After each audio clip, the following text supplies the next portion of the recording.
بسم اللہ الرحمن الرحیم۔ آج کی ایک ایسی پاک باز خاتون کے بارے میں ہے جن کو ہمارے پیارے نبی حضرت محمد صلی اللہ علیہ وسلم نے 4 عظیم عورتوں میں شامل کیا ہے۔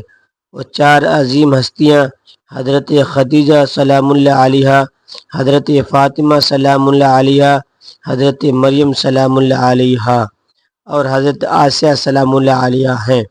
آئیے بات شروع کرتے ہیں فرعون کی شادی سے۔ فرعون مصر نے ریان بن ولید کی پوتی حضرت آسیہ کو شادی کا پیغام بھجوایا۔ یاد رہے کہ ریان بن ولید وہی بادشاہ تھا جو حضرت یوسف علیہ السلام کے دور میں تھا، اور وہ حضرت یوسف علیہ السلام پر ایمان بھی لایا، اور اس نے حضرت یوسف علیہ السلام کو عزیز مصر بھی بنا دیا۔ خیر، جب حضرت آسیہ کو فرعون نے شادی کا پیغام دیا تو ان کے والد اور حضرت آسیہ کو بہت ناگوار گزرا، کیونکہ فرعون مصر پہلے دن سے ہی ظلم و بربریت کے لیے مشہور تھا۔ لیکن فرعون نے اپنی بادشاہت کے زور پر جبراً حضرت آسیہ سے شادی کے لی اور دھمکی دی کہ اگر یہ شادی نہیں کریں گی تو آپ کے والدین کو قتل کر دیا جائے گا۔ لیکن شادی ہونے کے بعد بھی اللہ پاک نے حضرت آسیہ کو فرعون سے محفوظ رکھا اور وہ آپ پر قادر نہ ہو سکا۔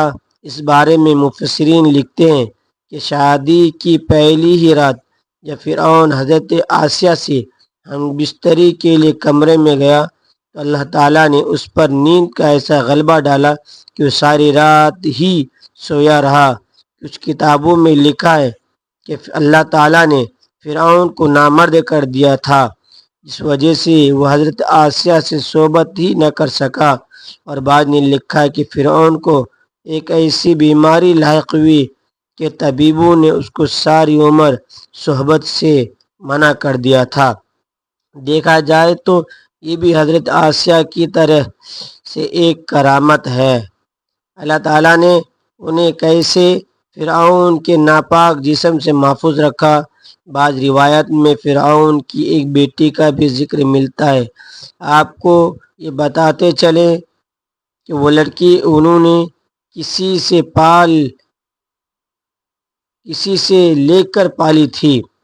ایک رات فرعون نے خواب میں دیکھا کہ اس کا محل نیست و نابود ہو چکا ہے۔ خوف و وحشت سے اس کا پورا وجود لرزنے لگا۔ اس نے نجومیوں کو بلا کر اس نے اپنے خواب کی تعبیر پوچھی۔ اس نے کہا کہ عنقریب بنی اسرائیل کا ایک بچہ تمہارے محل کو نیست و نابود کر دے گا۔ اس لیے فرعون نے حکم دیا کہ بنی اسرائیل میں جس کے یہاں بھی لڑکا پیدا ہو اسے فوراً قتل کر دیا جائے، لیکن اگر لڑکی پیدا ہو تو اسے قتل نہ کیا جائے تاکہ اس کی نسل باقی رہے۔ جب حضرت موسیٰ علیہ السلام پیدا ہوئے تو ان کی والدہ نے فرعون کے سپاہیوں کے ڈر سے حضرت موسیٰ علیہ السلام کو ایک صندوق میں رکھ کر دریا میں ڈال دیا۔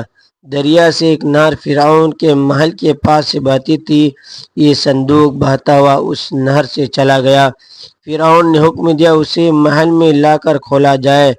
جب صندوق کھولا گیا تو ایک خوبصورت بچہ نکلا۔ قبطی زبان میں پانی کو منہ اور درخت کو سا کہتے ہیں۔ یہ صندوق پانی اور درخت کے درمیان پایا گیا، اسی وجہ سے حضرت بی بی آسیہ رحمۃ اللہ علیہا نے آپ کا نام موسیٰ رکھا۔ ناظرین، حضرت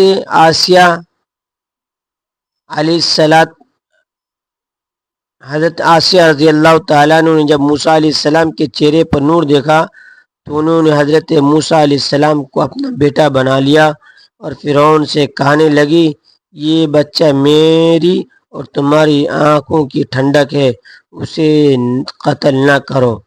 لیکن نامرد فرعون کہنے لگا، اسے تم ہی رکھو، مجھے اس کی کوئی حاجت نہیں۔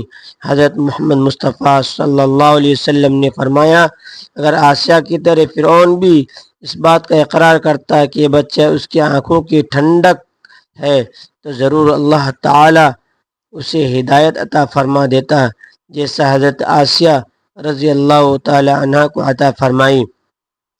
حضرت آسیہ سلام اللہ علیہ کو اللہ پاک نے قرآن میں عورتوں کے لیے نمونہ بھی قرار دیا۔ حضرت آسیہ شادی سے پہلے دن سے ہی فرعون کے ظالمانہ کافرانہ اقدامات کے خلاف پہاڑ بن کر کھڑی رہی۔ حضرت موسیٰ علیہ السلام نے جب اعلان نبوت کیا اور جب محل میں جادوگروں سے مقابلہ کیا تو یہ دیکھ کر حضرت آسیہ حضرت موسیٰ علیہ السلام پر ایمان لے آئیں۔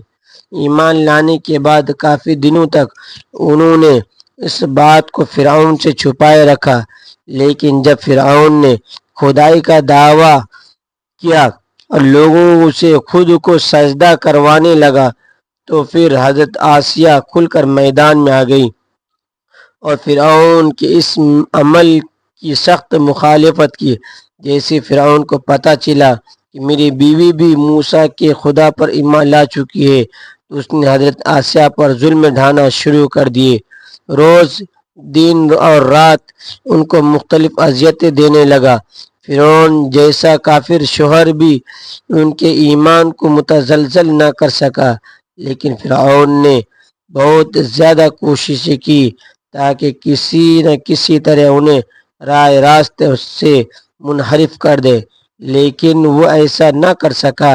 حضرت آسیہ نے بھی ان کی تمام کوششوں کو ناکام بنا کر صرف خدائے وحدت کی عبادت میں مصروف رہیں۔ حضرت موسیٰ علیہ السلام کے چاہنے والے فرعون کے سپاہیوں کے ہاتھوں ظلم و ستم کی بھیٹ چڑھتے رہے اور انہیں بے دردی سے قتل کیا جاتا رہا، یہاں تک کہ فرعون نے حضرت موسیٰ علیہ السلام پر ایمان لانے والے ایک شخص کو، جسے قرآن کریم نے مومن آل فرعون کے نام سے یاد کیا، بڑی ہی بے دردی سے قتل کر دیا، جس کے بعد حضرت آسیہ کا صبر کا پیمانہ چھلک اٹھا اور وہ کھلم کھلا فرعون کی مخالفت کرنے لگی۔ فرعون میں غیظ و غضب کی آگ بھڑک اٹھی۔ اس نے اپنی زوجہ آسیہ کو بہت ہی دردناک طریقے سے اذیتیں پہنچائی۔ اس ظالم نے ان پر بڑے عذاب دیے، ان کو بہت زیادہ مارو اور زود و کوب دیا، چومیخا کر دیا، یعنی چار کھوٹوں میں آپ کو گاڑ دیا۔ حضرت آسیہ رضی اللہ عنہا کے چاروں ہاتھوں پیروں میں لوہے کے کیلے ٹھوک کر چاروں کونوں میں اس طرح جکڑ دیا کہ وہ ہل بھی نہیں سکتی تھی، اور باری باری پتھر آپ کے سینے پر رکھ کر ان کو ریت پر دھوپ میں لٹا دیا اور پانی بند کر دیا۔ اللہ اکبر! ایک دفعہ ذرا سوچئے تو صحیح دوستو، تنہا عورت اور ظالم و جابر شوہر کا ہاتھوں پیروں میں کیلے ٹھوک دی گئے، گرم ریت پر لٹایا ہوا ہے اور سینے پر ایک بڑی پتھر رکھ دیا گیا ہے، پھر بھی حضرت آسیہ سلام اللہ علیہ ایمان و عزم استقلال کے ساتھ ان مصائب کے باوجود قائم و دائم رہی اور فرعون کے کفر سے خدا کی پناہ مانگتی رہی۔ ایک روایت تو یہ ہے کہ فرعون نے حضرت آسیہ کی کھال تک اتروا دی اور پھر ان پر چٹان کو گرا دیا گیا۔ اللہ اکبر! آپ کا مزار پر انوار مصر میں ہی واقع ہے۔ تاریخ انسان میں حضرت آسیہ کا ایمان پر قائم رہنا، ان کا صبر اور عزم استقلال ایک بہت بڑا درس ہے۔ اس میں کوئی شک نہیں کہ عورت کے اندر اتنی طاقت موجود ہوتی ہے، وہ ہر طرح کے ظلم و ستم کے آگے پہاڑ بن سکتی ہے۔ اللہ پاک سے دعا ہے وہ ہم سب کی بے حساب مغفرت فرمائے، بروز قیامت ہمارا شمار اللہ کے برگزیدہ بندوں میں ہو جائے۔ یہ اللہ پاک حضرت آسیہ کے صبر و عزم استقلال کے واسطے میں ہماری دعائیں قبول فرما لے، آمین۔ لکھنا نہ بھولیے گا، نہ جانے کس کے آمین سے ہماری دعائیں قبول ہو جائیں۔ بات اچھی لگی ہے تو ویڈیو کو شیئر کریں، لائک کریں، چینل کو سبسکرائب کریں۔ اگلی ویڈیو کے لیے پھر ملتے ہیں۔ السلام علیکم، اللہ حافظ۔